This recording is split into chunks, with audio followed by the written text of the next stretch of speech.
नगर निगम में लंबे समय के बाद कांग्रेस ने नगर सरकार बनाई और 30 जुलाई 2022 को ऐतिहासिक पदमदर पार्क में हरी गौरी प्रतिमा के सामने महापौर की शपथ ली गई थी। 1 वर्ष के कार्यकाल को महापौर ने बताया कि नगर निगम में 7 जनवरी 1995 में गठित पहले परिषद से लेकर 1 जनवरी 2020 को समाप्त हुई 5वीं परिषद के कार्यकाल में जान सामान की जिन अपेक्षाओं की पूर्ति नहीं हुई थी, उन्हें इस 1 वर्ष की अवधि में प्रारंभ करने का प्रयास किया है। महापौर ने कहा कि 3 अगस्त 2022 को पहली समीक्षा बैठक विभागीय अधिकारियों के साथ की, उसमें विकास सुविधाओं को सहजता से जन सामान्य को उपलब्ध कराने, निगम की आर्थिक स्थिति सुदृढ़ करने आदि की कार्य योजना पर अमल करने का निर्देश दिया।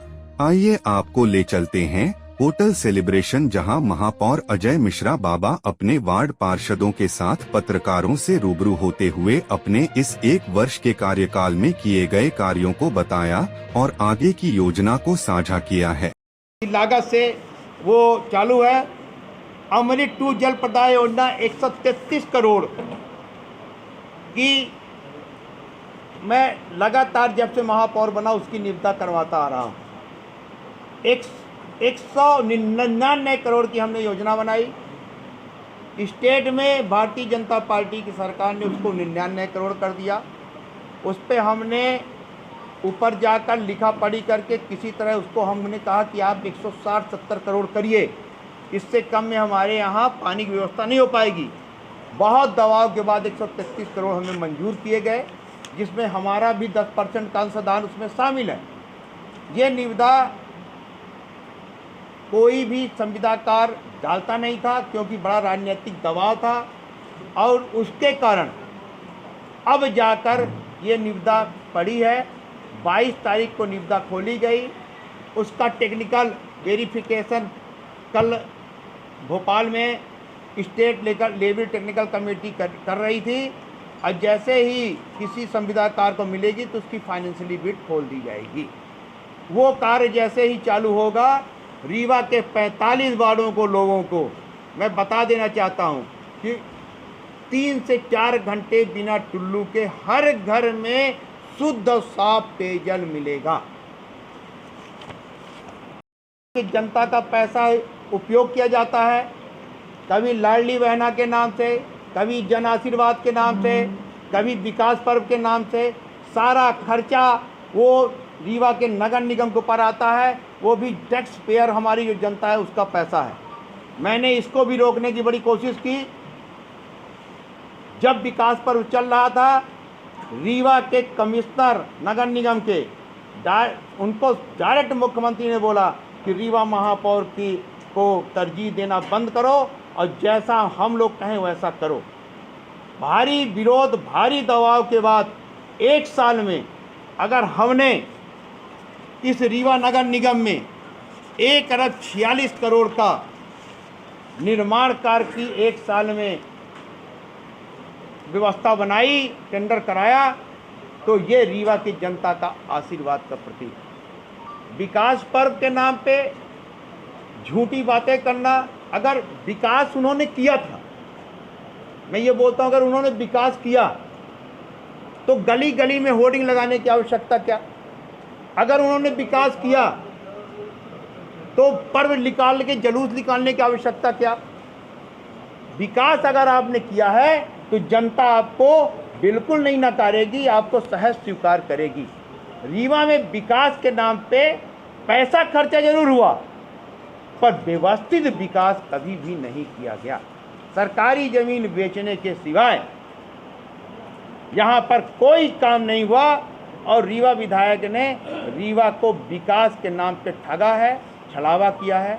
मेरा आज जो ये पत्रकार वार्ता करने का आशय सिर्फ ये था कि मैं रीवा के उस जनता को और आपके को, जिन्होंने मेरा हर बार सहयोग किया, आपने हमें बताया कि कहाँ पर क्या गड़बड़ी है, उसके अनुसार हमने काम किया, तो मैं रीवा की जनता को अपना 1 साल का रिपोर्ट कार्ड प्रस्तुत कर रहा हूँ।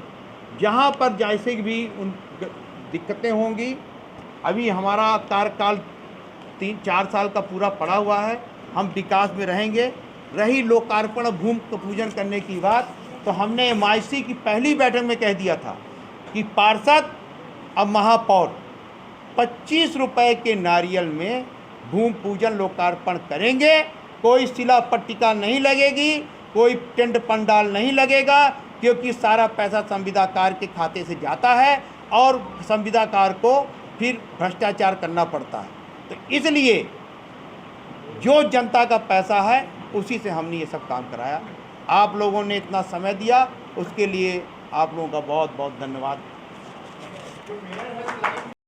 निराकरण होना शुरू हो गया और जैसे ही निराकरण चालू हुआ तो मेयर हेल्पलाइन हम लोगों ने रखा कि मेयर हेल्पलाइन से डायरेक्ट रीवा के आम जन CM हेल्पलाइन में जाता है, वहाँ पर बड़ी इंक्वायरियाँ होती हैं, फिर वो दबाव देकर कटवाते हैं।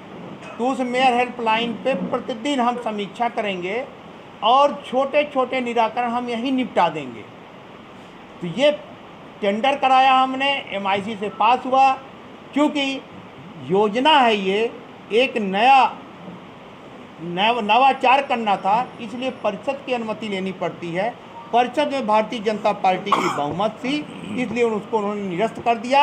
अगले साल जैसे ही ये चुनाव खत्म होगा, अगले वित्तीय वर्ष में हम उसे चालू करेंगे। यहाँ चिरौलानाथ स्वामी हैं, जैसे ही एंट्री करते हैं तो कुटकुट पालन है, वहाँ पर पार्किंग बनाते, उसके बगल में पार्क और सुलभ कॉम्प्लेक्स बनाते, और जहाँ पर सुलभ कॉम्प्लेक्स है वहाँ पर भंडारा का स्थल बनाते, क्योंकि वहाँ मंदिर परिसर में बहुत भंडारा होता, बड़ी गंदगी होती है। पर जब तक हम लोगों ने सोचा तब तक कुटकुट पालन भी बिक गया। तो जब रीवा में ज़मीन ही नहीं है तो हम काम कहाँ करेंगे?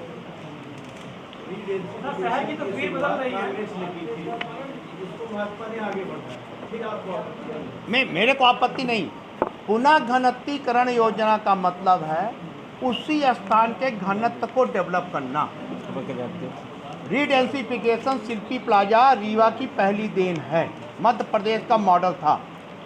उसको जब बनाया गया तो 1,25,000 स्क्वायर फीट कॉरपोरेट टाइप का पूरे ऑफिस दिए गए, 3 किलोमीटर की सारी सड़कों को डेवलप किया गया, गंगा वाटिका के पार्क को डेवलप किया गया, नई लाइटें लगाई गई, सड़क का चौड़ीकरण किया गया। ये है पुनः घनत्तीकरण योजना। पुनः घनत्तीकरण योजना का मतलब ये नहीं है कि हम सिरमौर चौराहे की ज़मीन को 42 करोड़ रुपए में बेच दें और संजय गांधी में 4 कमरा बनवा दें। हम कलेक्ट्रेट बनवा दें, कलेक्ट्रेट के फर्नीचर के लिए हम जयस्तंभ को 5 करोड़ में बेच दें, हम कलेक्ट्रेट के पर्दा लगाने के लिए खन्ना चौराहे को बेच दें। ये रीडेंसिफिकेशन नहीं है। रीडेंसिफिकेशन का मतलब है कि व्यावसायिक उपयोग के साथ साथ वहाँ पर जिस पर्पज़ से जो वहाँ पर था कार्यालयीन व्यवस्था वो भी होनी चाहिए। गवर्नमेंट के साथ साथ व्यवसाय करना है, ये रीडेंसिफिकेशन। यहाँ चिरौलानाथ स्वामी हैं, जैसे ही एंट्री करते हैं तो कुटकुट पालन है, वहाँ पर पार्किंग बनाते, उसके बगल में पार्क और सुलभ कॉम्प्लेक्स बनाते, और जहाँ पर सुलभ कॉम्प्लेक्स है वहाँ पर भंडारा का स्थल बनाते, क्योंकि वहाँ मंदिर परिसर में बहुत भंडारा होता, बड़ी गंदगी होती है। पर जब तक हम लोगों ने सोचा तब तक कुटकुट पालन भी बिक गया। तो जब रीवा में ज़मीन ही नहीं है तो हम काम कहाँ करेंगे?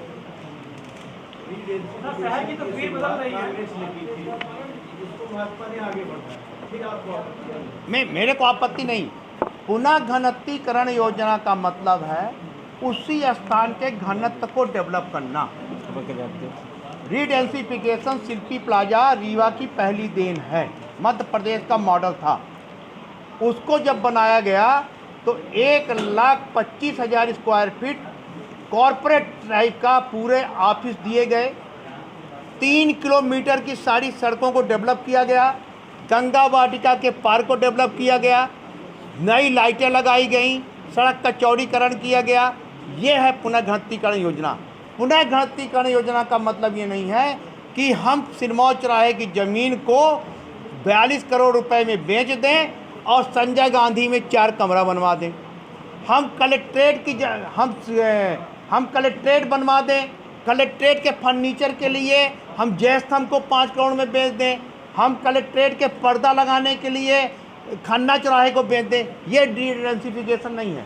रीडेंसिफिकेशन का मतलब है कि व्यवसायिक उपयोग के साथ साथ वहाँ पर जिस पर्पस से जो वहाँ पर था कार्यालयीन व्यवस्था वो भी होनी चाहिए। गवर्नमेंट के साथ साथ व्यवसाय करना है, ये रीडेंसिफिकेशन दिया है। बाल भारती की स्कूल की ज़मीन भी बिक गई, एसपी बंगले के सामने की ज़मीन बिक गई, जयस्तंभ चौराहा बिक गया, खन्ना चौराहा के पास की सारी ज़मीनें बिक गई, कला मंदिर परिसर बिक गया, रीवा शहर के सिरमौर चौराहे, बोदा रोड स्थित शासकीय आवास, निरीक्षक कार्यालय सब बिक गए। रीवा शहर में मुख्य अभियंता गंगा कछार के जितने भी ऑफिस थे वो सारे बिक गए। ये बचा ही नहीं कुछ ना, वो बचे ढूंढने के लिए 1 महीने के लिए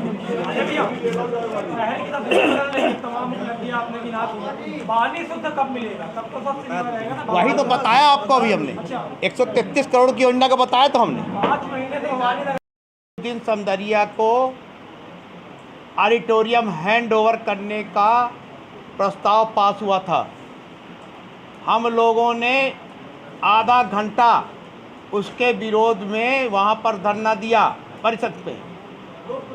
नहीं मैं महापौर आपने क्या किया? आया कि महापौर मैं कुछ अभी नहीं कर सकता हूँ, उसका कारण सुनिए। गलत है, नहीं आप बोल रहे हैं सारी प्रक्रिया गलत मैं आपने दस्तावेज निकाले कभी? सब है लिखाने की जरूरत नहीं, सब हमारे पास उपलब्ध है। आपने नहीं कहाँ लगाएंगे? उसको लेकर के आप कितनी बार देखिए क्या होता है, वो टेंडर प्रक्रिया में पाया गया है। हर चीज़ अगर टेंडर प्रक्रिया में है, सुप्रीम कोर्ट तक कुछ लोग गए बस स्टैंड वाले मामले में। आंदोलन तो कर सकते हैं उसके खिलाफ। नहीं आंदोलन काहे का कर देंगे? हवा में आंदोलन थोड़ी कर देंगे कि हवा में आंदोलन कर दें। ये फर्जी काम नहीं करते। कांग्रेस पार्टी में फर्जी काम नहीं होता, ये भारतीय जनता पार्टी का काम है फर्जी काम करना। हमारा काम है कि उनकी ये ऑडिटोरियम का जो मामला है मैं आपको बता रहा हूँ, सुन लीजिए। ये ऑडिटोरियम में इनके ताला बंद होगा, सरकार आने दीजिए, यही परिषद गिरा देगी। जिस ऑडिटोरियम को परिषद ने दिया है उनके रख रखाव के लिए 10 साल के लिए वही गिरा देगी। हम लोगों ने उस पर बड़ी लड़ाई लड़ी, सारे कागजात हमारे पास हैं। उसी में कुछ लोगों के खिलाफ लोकायुक्त हो जाएगी, क्योंकि 1 महीने के ट्रायल में रीवा के अधिकारियों ने फ्री में दिया, जबकि नगर निगम की कोई भी संपत्ति 1 रुपये चाहे लीजिए फ्री में नहीं दी जा सकती। बहुत सा हमने लड़ाई लड़ी है और लड़ाई लड़ रहे हैं, पर जब जो समय आएगा उसी समय लड़ाई लड़ेंगे।